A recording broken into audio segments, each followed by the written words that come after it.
Microsoft Power BI is a powerful data analysis and visualization tool. So, is it free? Well, the answer is yes and also no. Confused? Let's find out.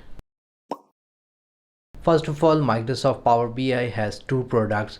One is Power BI Desktop, that is completely free, and then you have the cloud service which is called Power BI Service. In Power BI Desktop, you can easily download it on your Windows PC, make powerful reports, analyze data, but the only downside is that you cannot share it directly. So you have to actually send the Power BI file to anyone if he wants to view that report. The second paid product is Power BI Service, where you have a fully cloud platform where you can enable sharing, collaboration between reports and dashboards. So yes, if you're a beginner and if you want to make reports, then you can go with Power BI Desktop. But if you have a large organization where you want to have collaboration with your reports or dashboards, then you have to go with the paid version, which is Power BI Service.